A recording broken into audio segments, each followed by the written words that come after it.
Alors aujourd'hui, on va déconstruire un raisonnement biaisé qui prétend qu'être de droite aujourd'hui, c'est forcément être une caricature ambulante, le fameux droitard 2.0, hyperactif sur les réseaux sociaux, raciste de comptoir, fanatique de Bardella, téléspectateur zombifié de CNews, sioniste par haine réflexe de l'arabe, obsédé par l'immigration et les OQTF, et bien sûr découvre Boalel sans salle comme on découvre un bon vin. Ah! Mais ce genre de description n'a rien d'une analyse politique. C'est une tentative de contrôle moral qui veut discréditer quiconque ose penser en dehors de la ligne attendue. En gros, tu n'as pas le droit d'exister publiquement que si tu récites ce qu'on attend de toi, sinon tu deviens une parodie. Et je pense que c'est plus du militantisme émotionnel que de la pensée. C'est de la paresse intellectuelle. Et ça masque aussi autre chose. La gauche radicale a ses obsessions, ses dogmes, ses silences complices. Prenons un exemple. Elle dénonce avec force tout soupçon d'islamophobie.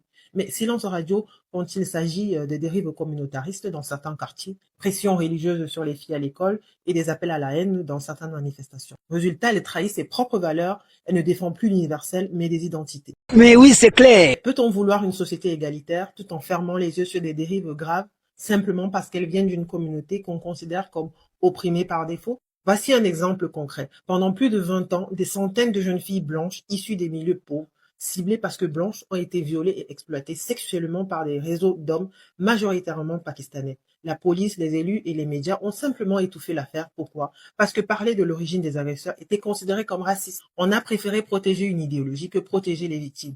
Et c'est ça que produit la peur de faire le jeu de l'extrême droite. Un aveuglement moral, et je dirais même un nombrilisme, un narcissisme, une trahison silencieuse. Et l'autre vérité aussi que décrit ce portrait caricatural, c'est une espèce d'épouvantail, une caricature du noir de droite qu'on dénonce pour se rassurer et rassurer les autres, et ça évite l'inconfort. Mais ce que ça fait surtout, c'est de nier à d'autres noirs le droit d'évoluer intellectuellement hors des sentiers battus. Free yourself from mental slavery. Tu te souviens de cette phrase? C'est pourquoi je pense qu'aujourd'hui, la véritable assignation, c'est celle qui t'interdit d'être noir et conservateur, noir et critique de la gauche radicale, noir et attaché à la souveraineté et à la responsabilité, à l'esprit critique, à l'ordre et à la structure. Parce que je pars du principe qu'on ne peut pas dire j'aime l'Afrique et valider l'idée que l'immigration illégale telle qu'elle est faite aujourd'hui est une chance pour la France. Qui valide d'ailleurs implicitement l'idée que l'avenir des Africains est ailleurs, que le salut de l'Afrique c'est une file d'attente à l'OQTF ou une évasion vers le 9-3. Et c'est là l'hypocrisie et le grand non-dit de certains discours antiracistes, comme si l'immigration n'avait aucun impact sur nos pays d'origine. Comme si partir c'était réussir et rester c'était échouer. Tu la vois la logique? En réalité, c'est une soumission douce, inavouable à l'idée que c'est une terre invivable sans espoir. Lorsque Malcolm X disait qu'il y avait deux types d'esclaves, le nègre des champs et le nègre de maison, en réalité, il appelait à dépasser ces rôles. Et je pense qu'aujourd'hui, les nouveaux nègres de maison ne sont pas ce qu'on croit. Pourquoi je dis ça? Voici ce qu'a déclaré François Picmal, un député de la LFI. Je ne veux pas de Babtou blanc en tête de liste. Comment appelle-t-on ça, à votre avis? Du marketing racial. Mettre des personnes racisées en tête de liste pour envoyer un signal aux électeurs issus de l'immigration ou des quartiers populaires. Instrumentalisés comme des mascottes idéologiques en échange de quelques miettes symboliques. On les flatte, on les montre et on les élit parfois, mais jamais on ne les laisse sortir du rôle qu'on a écrit pour eux. Et dès qu'ils sortent du script, ils deviennent des cibles.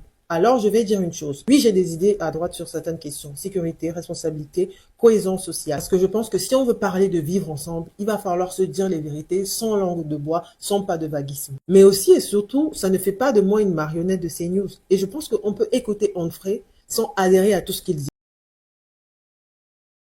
Comme on peut lire Libération ou écouter Émeric Caron sans répéter mot pour mot la pensée woke parisienne. Je pense que ce n'est pas la source qui rend esclave, c'est l'absence de recul.